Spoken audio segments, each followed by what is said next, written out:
Hola, yo soy Miguel y hoy quería hablar de este libro de Alejo Carpentier que se llama El reino de este mundo.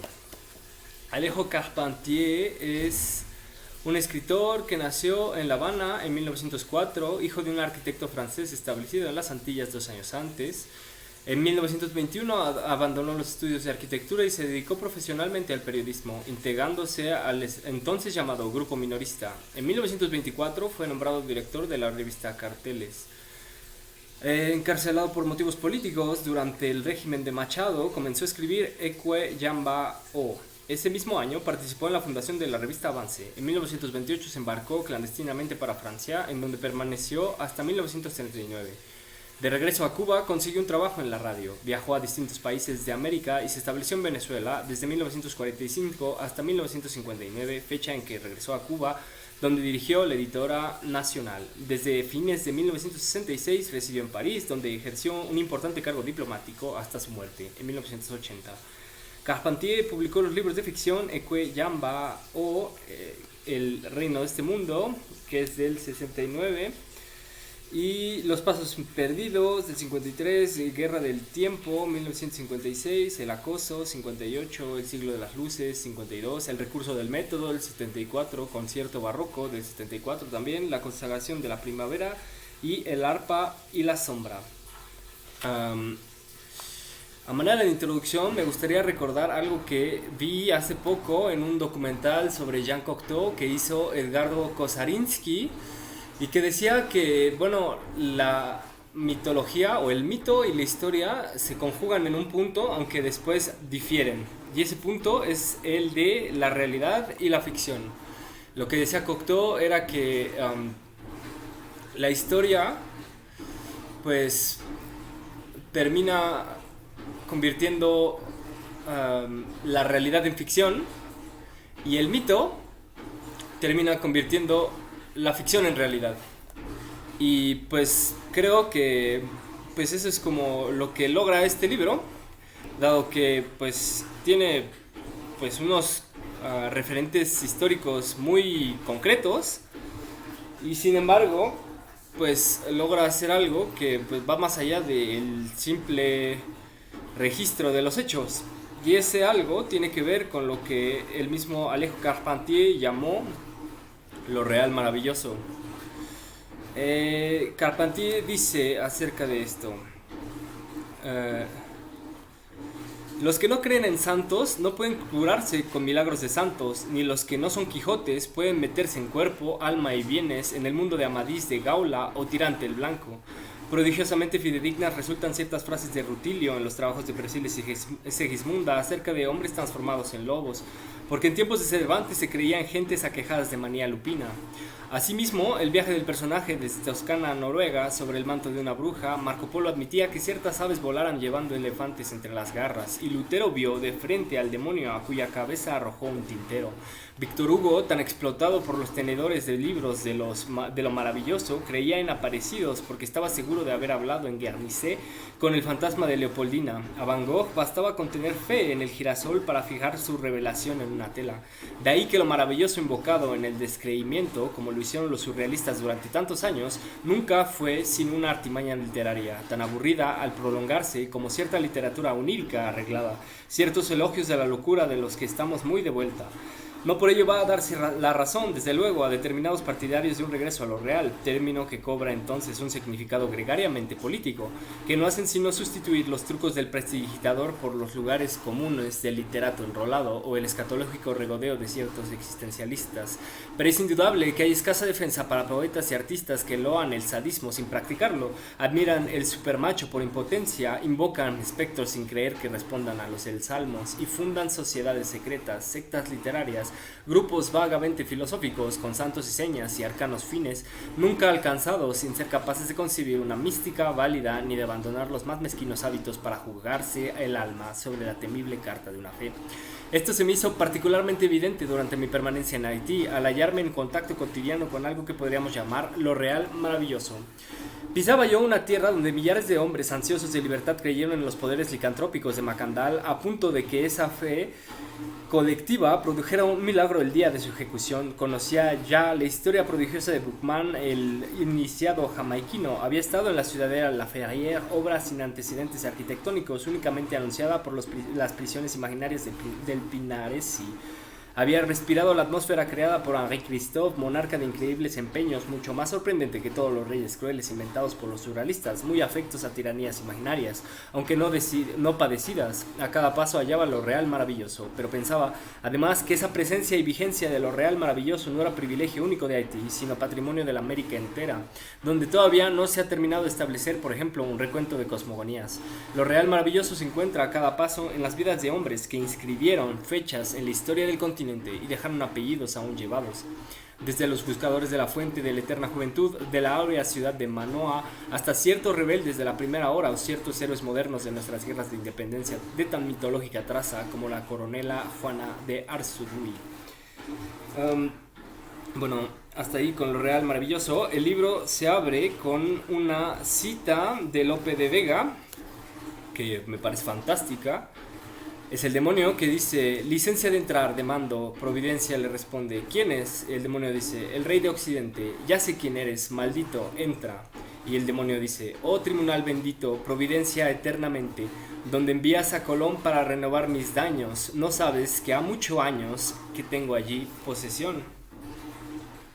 Y pues bueno, o sea, la historia, como ya habían dicho, es pues basada en hechos reales, por decirlo así, y tiene que ver con la independencia de Haití, que según nos dicen en los libros de historia es la primera de América Latina, ¿no? Pero pues digamos que está ficcionalizada. La historia de la novela al menos la lleva un personaje que se llama Tinoel, que pues es un siervo de un burgués francés, un aristócrata que se llama Lenormand de Mercy.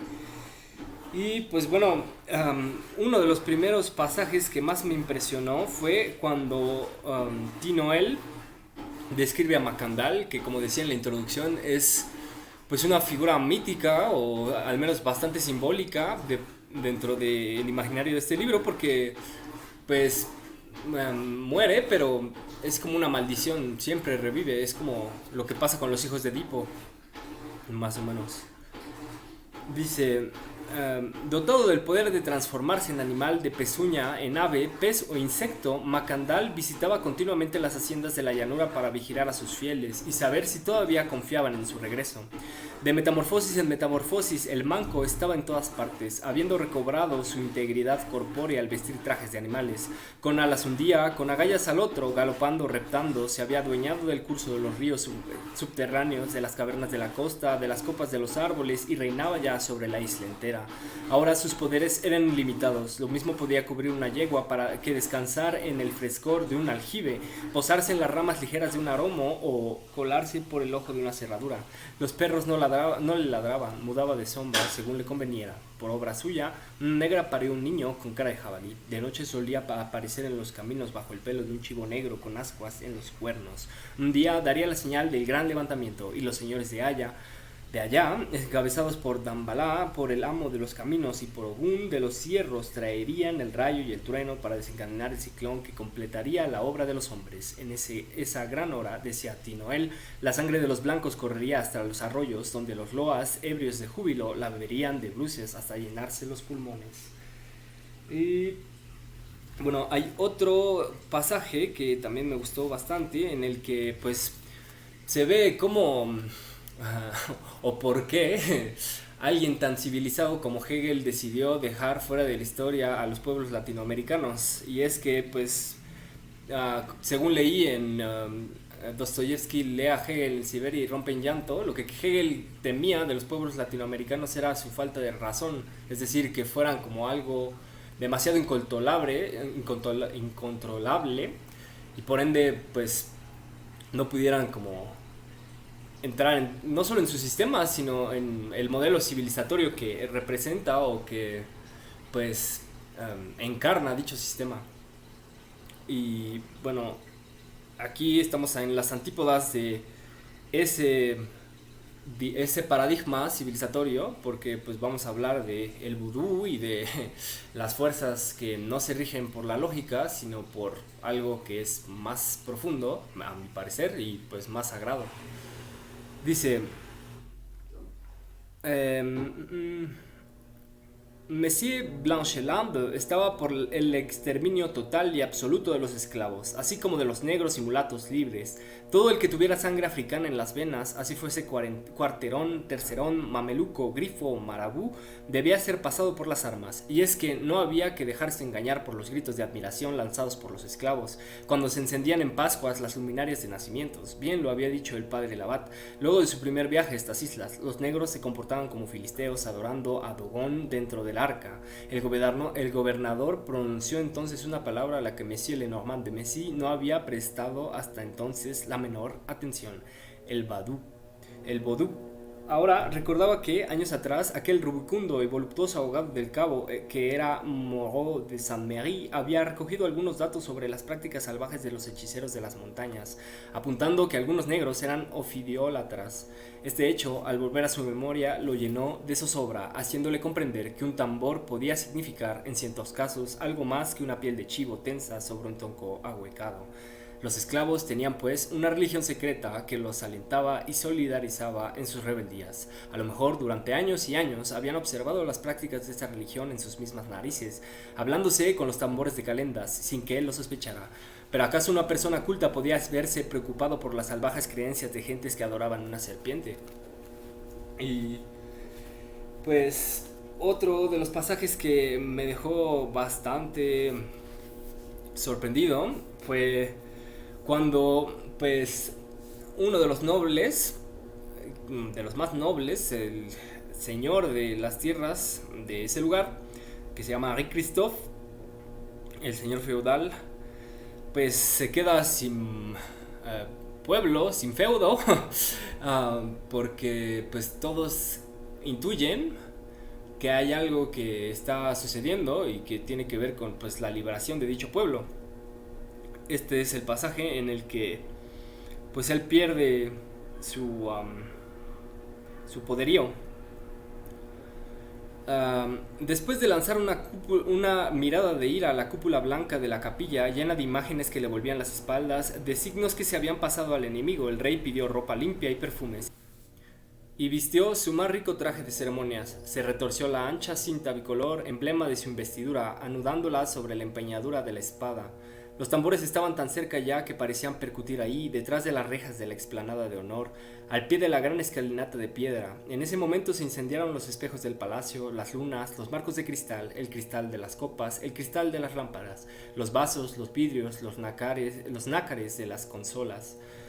Las llamas estaban en todas partes, sin que se supiera cuáles eran reflejo de las otras. Todos los espejos de Sanssouci ardían a un tiempo. El edificio entero había desaparecido en ese fuego frío que se ahondaba en la noche, haciendo de cada pared una cisterna de hogueras encrespadas. Casi no se oyó el disparo, porque los tambores estaban ya demasiado cerca. La mano de Christophe soltó el arma, yendo a la sien abierta. Así el cuerpo se levantó todavía, quedando como suspendido en el intento de un paso, antes de desplomarse, de cara, con todas sus condecoraciones. Los pajes aparecían en el umbral de la sala. El rey moría de bruces en su propia sangre.